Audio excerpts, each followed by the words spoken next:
Recording is on.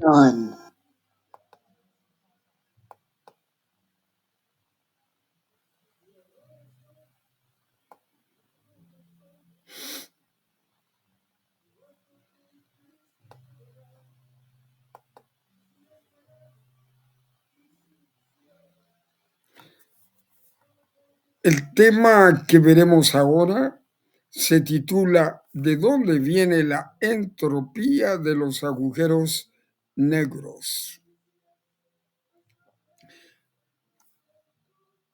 Del extraordinario físico matemático Brian Greene, autor de esta obra, El tejido del espacio-tiempo cuántico o el tejido del cosmos. Genial investigador de la física de vanguardia, de la constelación de científicos en estas áreas como Stephen Hawking, Leonard Susskind, Edward Witten, Roger Penrose, Joe Polchinski, Kundrum Baffa, Sheldon Glashow, Murray Gell-Mann, Steven Weinberg y tantas otras lumbreras de la ciencia, así como el profesor Claudio Teitelboim, extraordinario físico matemático, y el profesor José de la Maza, ambos maravillosos maestros en sus áreas respectivas, física cuántica relativista y astrofísica, con publicaciones de cientos de artículos, si no más, miles, en las revistas de mayor prestigio científico del mundo.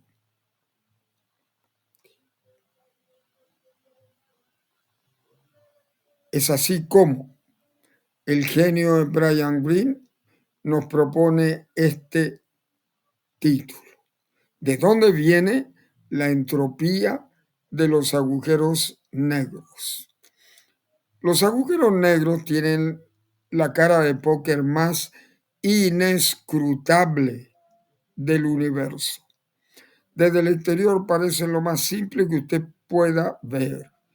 Las tres características que distinguen a un agujero negro son su masa, que determina lo grande que es, la distancia del centro a su horizonte de sucesos, la envolvente superficie de no retorno, su carga eléctrica y la rapidez con que están girando, o sea, su cantidad de movimiento angular o momento angular. Ya está. No hay más detalles que aprender al examinar el rostro de un agujero negro presente en el cosmos. Los físicos resumen esto con el dicho: los agujeros negros no tienen pelo, entre comillas, lo que quiere decir que carecen del tipo de características detalladas que permiten una individualidad.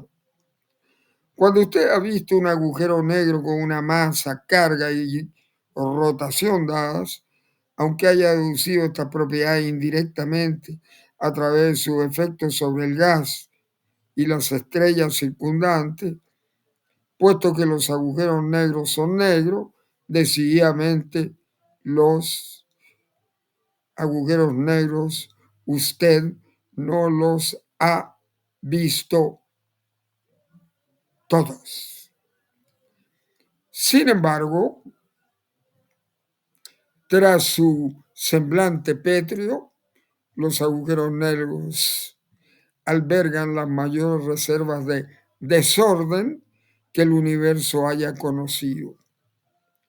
Entre todos los sistemas físicos de un tamaño dado con cualquier composición posible, los agujeros negros contienen entonces la máxima entropía posible, entendiendo como entropía la probabilidad de desorden de las microestructuras de un sistema de energía-materia. Recordemos del capítulo 6 de esta obra que una mera aproximación o una mera aproximada manera de pensar en esto procede directamente de la definición de entropía como una medida del número de reordenamiento de los constituyentes internos microscópicos de un sistema que no tiene ningún efecto sobre su apariencia. Cuando se trata de agujeros negros, incluso si no podemos decir cuáles son realmente sus constituyentes, puesto que no sabemos qué sucede cuando la materia se aplasta en el centro del agujero negro, podemos decir con seguridad que reordenar estos constituyentes afecta tanto a la masa, la carga o la rotación de un agujero negro, como reordenar las páginas de la novela La guerra y la paz de León Tolstoy afecta el peso del libro.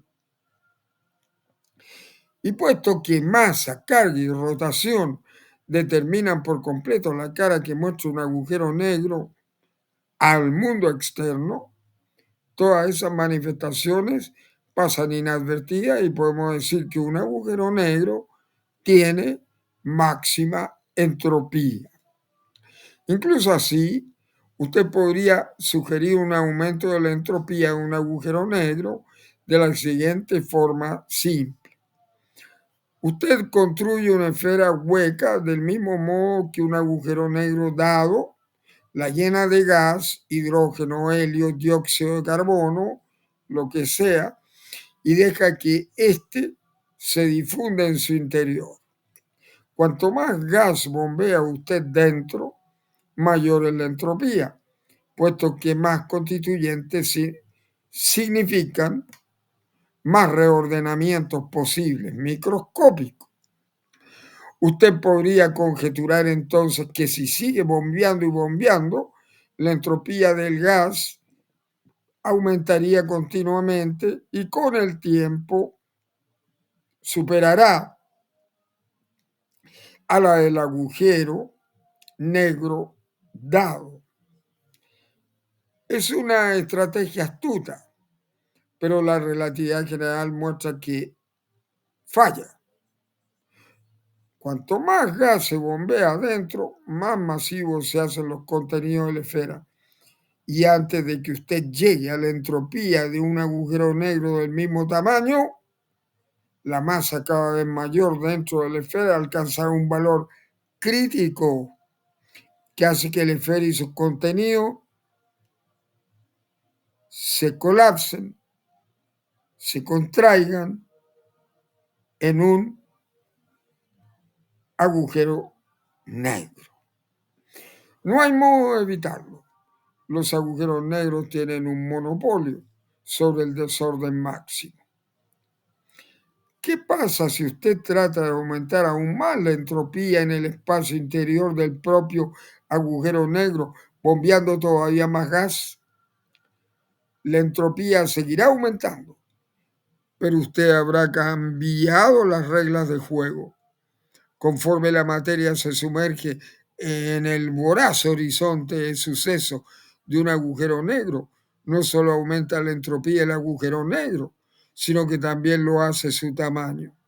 El tamaño de un agujero negro es proporcional a su masa, de modo que a medida que vierte más materia en el agujero, este se hace más grande y más pesado. Así, Una vez que usted maximiza o maximaliza la entropía en una región del espacio al crear un agujero negro, cualquier intento de aumentar más la entropía en dicha región fracasará. Sencillamente, la región no puede soportar más desorden. Está saturada de entropía. Cualquier cosa que haga usted, ya sea bombear gas o arrojar un todoterreno, necesariamente haría que el agujero negro crezca y con ello ocupe una región espacial más grande.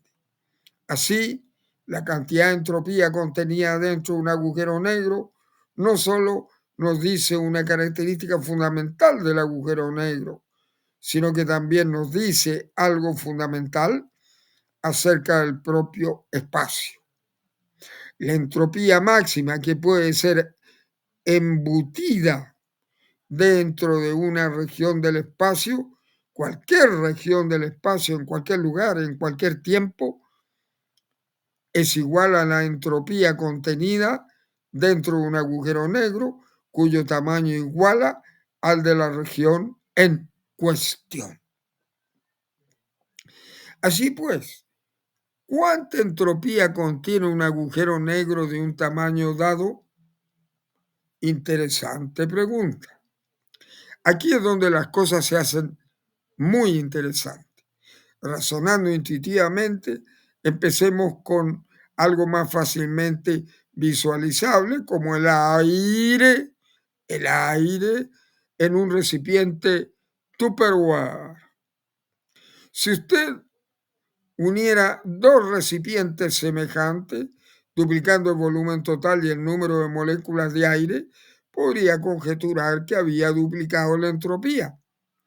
Los cálculos detallados confirman esta conclusión y muestran que si todo lo demás, temperatura, densidad y demás variables, es igual, las entropías en los sistemas físicos familiares son proporcionales a su volumen.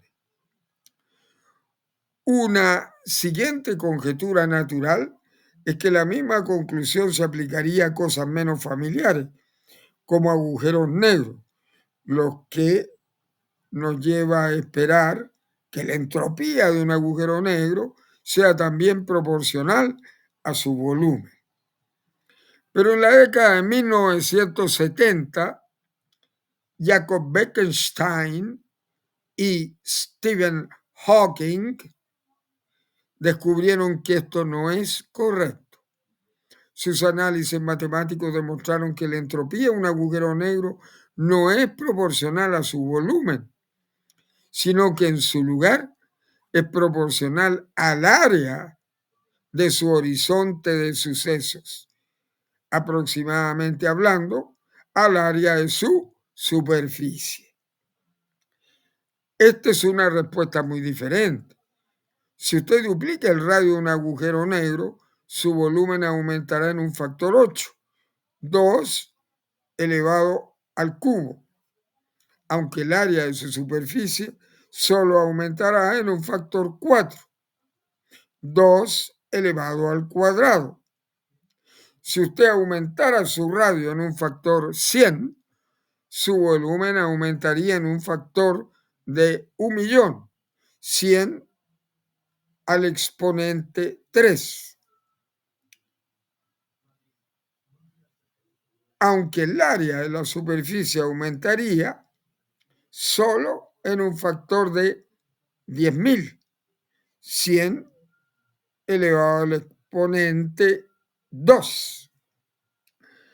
Los agujeros negros tienen mucho más volumen que área de superficie. Así, incluso si los agujeros negros contienen la máxima entropía entre todos los objetos de un tamaño dado, Bekenstein y Hawking demostraron que la cantidad de entropía que contienen es menor que lo que hubiéramos conjeturado ingenuamente. Que la entropía sea proporcional al área de la superficie no es simplemente una diferencia curiosa entre los agujeros negros y el recipiente Tupperware del ejemplo. de la que podamos tomar nota y seguir adelante. Hemos visto que los agujeros negros fijan un límite a la cantidad de entropía que, incluso en principio, puede ser embutida en una región del espacio.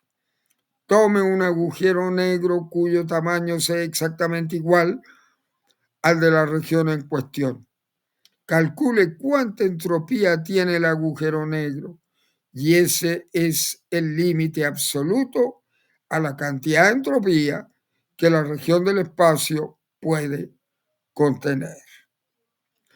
Puesto que esta entropía, como demostraron los trabajos maravillosos de Hawking y Bekenstein, es proporcional al área de la superficie del agujero negro, que es igual al área de la superficie de la región, puesto que los escogimos del mismo tamaño, concluimos que la máxima entropía puede contener cualquier región del espacio dada, es proporcional al área de la superficie de dicha región. La discrepancia entre esta conclusión y la encontrada al considerar el aire atrapado en el recipiente Tupperware, donde encontramos que la cantidad de entropía era proporcional al volumen del recipiente y no a la superficie, es fácil de señalar. Puesto que suponíamos que el aire estaba uniformemente disperso, el razonamiento del recipiente ignoraba la gravedad. Recuerde, cuando la gravedad cuenta, las cosas se aglomeran. Ignorar la gravedad está bien cuando las densidades son bajas, pero cuando usted está considerando una entropía o las grandes entropías, las densidades son altas, la gravedad cuenta y el razonamiento del recipiente ya no es válido. En su lugar, tales condiciones extremas requieren los cálculos basados en la gravedad de Bekenstein y Hawking, con la conclusión de que la máxima entropía potencial para una región del espacio es proporcional al área de la superficie y no a su volumen. Todo muy bien, pero ¿por qué deberíamos preocuparnos? Hay dos razones. Primero, la entropía acotada da a uno otra clave de que el espacio ultramicroscópico tiene una estructura atomizada. En detalle, Hawking y Bekenstein encontraron que si usted imagina que dibuja un patrón de tablero de ajedrez en el horizonte del suceso, un agujero negro, siendo cada casilla de una longitud de Planck por una longitud de Planck es 10 elevado a menos 35 metros, de modo que cada uno de estos cuadrados de Planck tiene un área de aproximadamente 10 elevado a 66 centímetros cuadrados. Entonces la entropía del agujero negro iguala al número de tales casillas que caben en su superficie. Es difícil pasar por alto la conclusión a la que apunta con fuerza este resultado. Cada cuadrado de Planck es una unidad fundamental y mínima del espacio, y cada una lleva una única unidad mínima de entropía. Esto sugiere que no hay nada, ni siquiera en principio, que pueda tener lugar dentro de un cuadrado de Planck, porque una actividad semejante podría aportar desorden y con ello el cuadrado de Planck podría contener más que una unidad de entropía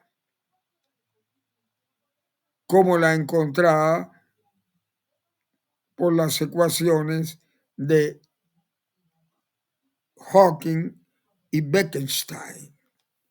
Una vez más, Desde una perspectiva completamente diferente, nos vemos llevados a la noción de una entidad espacial elemental. Y en segundo lugar, para un físico, el límite superior para la entropía que puede existir en una región del espacio es una cantidad crítica, casi sagrada. Para entender por qué, imagine que está trabajando con un psiquiatra conductista y su tarea consiste en mantener un registro detallado, momento a momento, de las interacciones entre grupos de niños intensamente hiperactivos. Cada mañana usted reza para que el grupo de ese día se porte bien, porque cuanto más desorden crean los niños, más difícil es su tarea. La razón es intuitivamente obvia, pero vale la pena decirla explícitamente. Cuanto más desordenados son los niños, de más cosas tiene usted que seguir la pista. El universo presenta a un físico un desafío parecido. Una teoría física fundamental pretende describir todo lo que pasa, o podría pasar, siquiera en teoría, en una región del espacio dada. Y como sucede con los niños, cuanto más desorden contiene la región, siquiera en teoría, más cosas debe ser capaz de seguir la teoría. Así pues, la máxima entropía que puede contener una región ofrece un test simple, pero incisivo.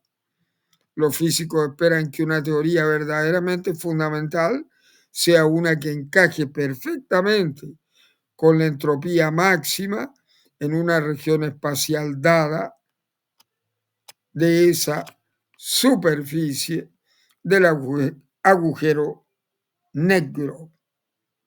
La teoría debería estar tan estrechamente sintonizada con la naturaleza que su capacidad máxima para seguir la pista del desorden, igual exactamente al desorden máximo que una región puede contener, ni más ni menos. El punto importante es que si la conclusión del recipiente Tupperware hubiera tenido una validez ilimitada, una teoría fundamental habría necesitado la capacidad de dar cuenta del valor del volumen de desorden en una región dada. Pero puesto que el razonamiento falla cuando se incluye la gravedad, y puesto que una teoría fundamental debe incluir la gravedad, aprendemos que una teoría fundamental solo necesita ser capaz de explicar el valor de desorden del área de la superficie en cualquier región. Y como mostramos con un par de ejemplos numéricos hace unos pocos párrafos, para regiones grandes, el último es mucho más pequeño que el primero. Así pues, el resultado de Bekenstein y Hawking nos dice que una teoría que incluya la gravedad es en cierto sentido más sencilla que una teoría que no lo hace. Hay menos grados de libertad, entre comillas, menos cosas que puedan cambiar y así contribuir al desorden que la teoría debe describir. Esta es una idea interesante por sí misma, pero si seguimos esta línea de razonamiento un paso más, parece, decimos, algo muy extraño. Si la entropía máxima en cualquier región del espacio es proporcional al área de la superficie de dicha región y no a su volumen, entonces quizás los verdaderos y fundamentales grados de libertad, los atributos que tiene el potencial de dar lugar a ese desorden, residen en realidad en la superficie de la región y no dentro de su volumen. Es decir, quizás los procesos físicos reales del universo tienen lugar en una delgada superficie lejana que nos rodea.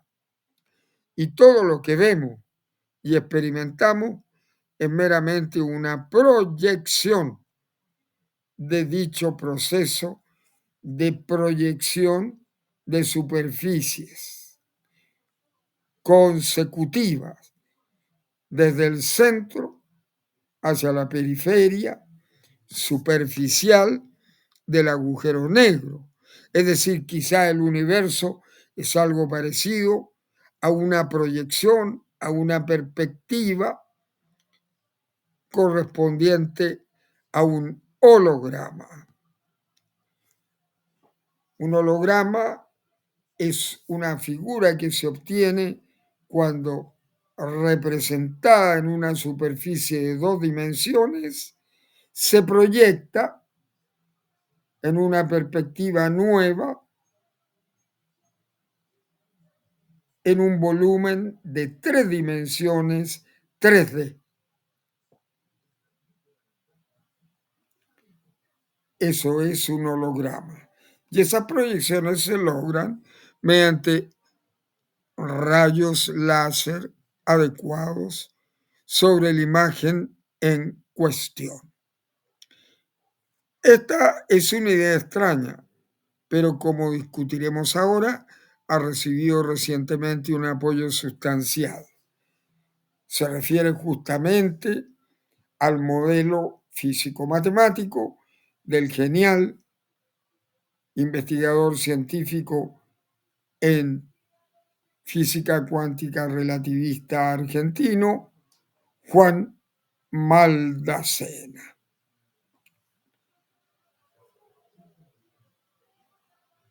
Hasta aquí esta temática.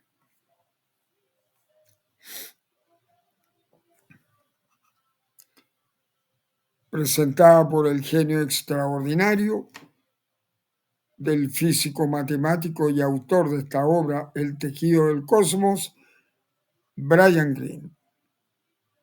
Fin de la temática.